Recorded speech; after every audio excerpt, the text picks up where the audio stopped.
Hey guys, welcome back to April and Eddie, Everyday Choose Love.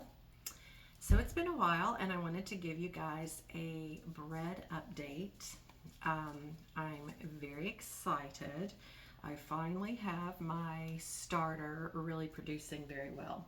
So I wanted to let you know a couple of changes that I made. So this, first of all, we're going to go through my starters. This is the OG Dorothy. Remember, we made her in the big jar. So she's been living in the refrigerator. Now, originally, I gave her a flower bath and I put her to bed. Then you guys watched me reconstitute her and I used her several times. Well, I realized I didn't like having to use all that flour and water every time. So another method is just leaving it in the refrigerator, and then before you use it, you'll pull it out, you'll feed it, leave it overnight, or leave it for a few hours until it gets all bubbly and activated, and then you can use it. I prefer that method over the flour bath, so I've gone to doing that. This had a lot in it, and so I used a lot of this starter for different recipes. So I made pasta, I've made biscuits, I've made pancakes twice. They are amazing. So definitely enjoying that. So the OG Dorothy's doing great. Okay, then I took part of OG Dorothy and I put her in a smaller jar because I had so much and I wanted to kind of get her a little bit more active. So I did that, and I have that in here. This one is also in the refrigerator, so it's ready to go at any time. Then I took my dry and the last of the dry, I sent some to my mom. She's actually doing her starter this week. So I did the last of my dry, and I'm going to show you something. So I took it out last night to feed it, and I fed it. So it was here, was down here, and then I fed it and it went up to here, or I fed it and then it so there was a more volume. In just a few hours it was all the way like to the top. So last night I took it out late afternoon, I fed it.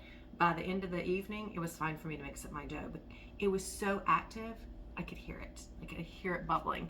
And that was super cool because I'd heard that tip. I'd also heard that if you tap on the bottom, you hear that hollow sound. That hollow sound also is a great indication. But it sounded like Rice Krispies. It was super, super active.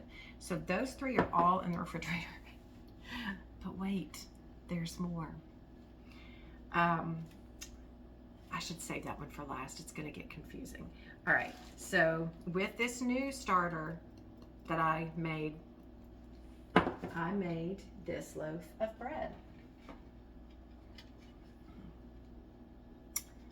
So I cut the big deep slit here, so it has the little ear, and then I did the little sweet pattern.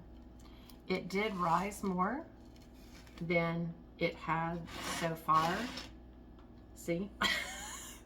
Anyway, I'm looking forward to cutting into this and seeing about that. So I knew, oh, okay, so one other thing you can do is I proofed my dough overnight. So that dough, after I made the dough up last night with my new fizzy starter, it proofed all night in the refrigerator, a cold proof. So then another way to know that your dough is ready is if you like stick your finger in it and it stays an indentation. Well, you see that finger hole? Yeah, that works too. I should have done it on the wrong side, but whatever. Now we have a cute little story. So super excited. I have that bread to try. There's a couple other recipes I'm going to start like sampling with where you add flavor. My friend Denise she made one with I think cheddar and jalapeno, and another one that was a s'mores, so it was a sweet bread. So I'm going to play with some of those, but I have a starter that I made from scratch. Did y'all hear that? I have a starter I made from scratch. So this starter uses buttermilk. So I used buttermilk and organic whole wheat flour. So I fed this one last night and it was down to the line, and you can see it's already risen up. So this one, and it's fizzy, so I just have it covered with the coffee filter and a rubber band. You want some air, but you want to protect it from stuff. Smells great. It's bubbly. I wish you can't hear it because my dog is lapping up water like she just ran a marathon.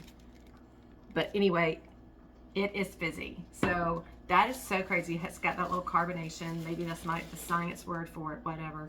But it has got some snap, crackle, pop going.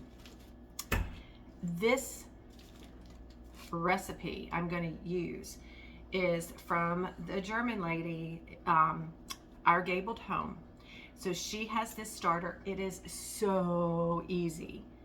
It is so easy. And then on her bread recipe, she actually adds a little malted barley flour and even a little cheat of prepackaged yeast. So I am waiting. The barley is supposed to be here today. So I'm going to make that bread. And listen, that's so crazy to me. Like, that is so cool to me. I guess because of the bubbles inside, and it makes this like hollow sound. So anyway, it's ready. And I just wanted to give you guys that update.